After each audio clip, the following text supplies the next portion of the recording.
Okay, so we need to talk about how to divide numbers in other ways besides using the distributive property. Sometimes the distributive property is not the best way to do your division. Sometimes it takes longer than it's worth. So a couple of different ways we can do this. One way would be really just to use repeated subtraction, um, which we know that division is the opposite of multiplication, and multiplication is just repeated addition. So you can keep adding a number over and over, and how many times you added it is how many times you multiply, basically. The same thing is true with subtraction, with division and subtraction. We can start with the dividend and subtract the divisor until we run out of numbers to subtract, and that will tell us how many times a number goes into it. That's a pretty easy thing to understand. I don't think it's something I need to draw out or write out and show you. Uh, but it's really not the fastest and the easiest way to do it either. So I'm going to show you a better way. And this is the standard division algorithm. We also might call it regrouping. We're going to regroup to divide. So typically this is referred to as long division. Sometimes we might call it the standard algorithm. But there's a simple four-step process to how we do this. And here's the number that we're going to use to start with. We're going to say we're going to divide 76 by 3. 76 divided by 3. Okay, so we need to rewrite our division problem in a way that we can work it. So we're going to write our 76. We're going to draw our division bracket, and then we're going to write our 3. And then we need to figure out how many 3's are there in 7. How many 3's are there in 7? Well, we know that there are 2 3's in 7. So that's our first step. We're going to divide. Divide first. We divided 7 by 3 and we got 2. Next step is that we're going to multiply the quotient, the partial quotient that we got by our divisor, excuse me. So 3 times 2 is 6, so we're going to write a 6 underneath our 7. So basically this is the 10 that is left over after we group this into 2 equal groups. We're going to subtract, that's step 3.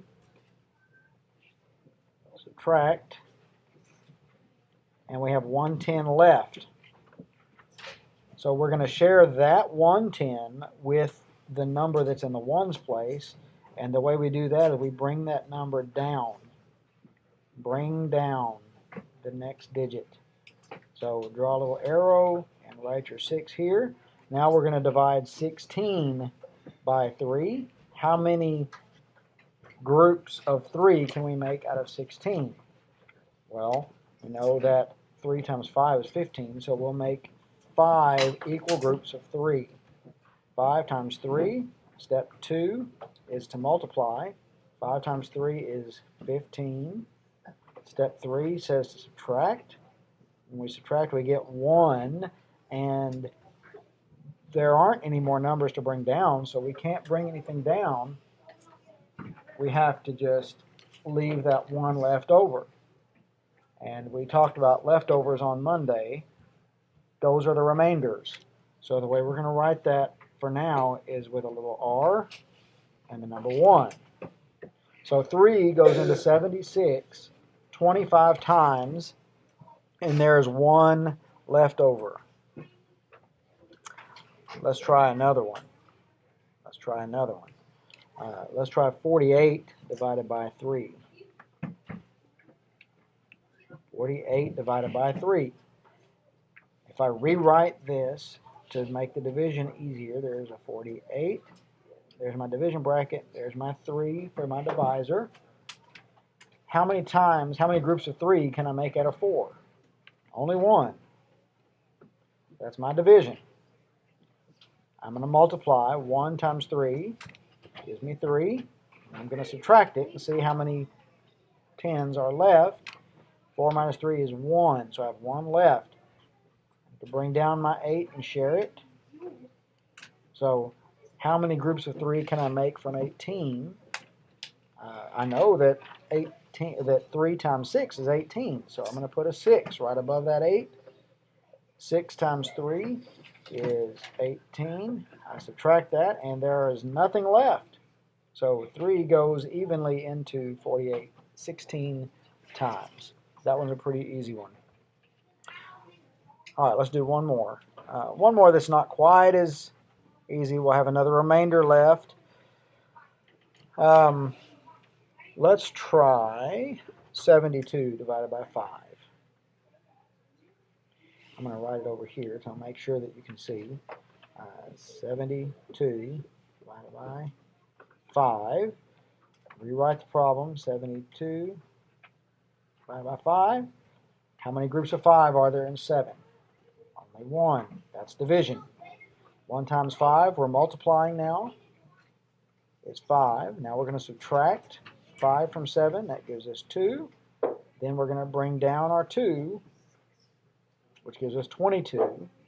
How many groups of 5 are there in 22? There are 4. 4 times 5 is 20. Subtract. There are 2 left. I don't have any more numbers to bring down, so I have a remainder, or leftovers, of 2. My answer is 14 with a remainder of 2. And we'll talk again about what to do with those remainders later on. But for now, just if you have a remainder, write it down as a remainder, like those good Thanksgiving leftovers that you had last week. Okay, so work on this. I'm going to have you work on the personal math trainer that goes with lesson 9.5, and it'll be assigned on your in-class tab. And you'll go to Think Central, log in, and under Things to Do, you'll see division with regrouping, and that'll be the personal math trainer that you need to do.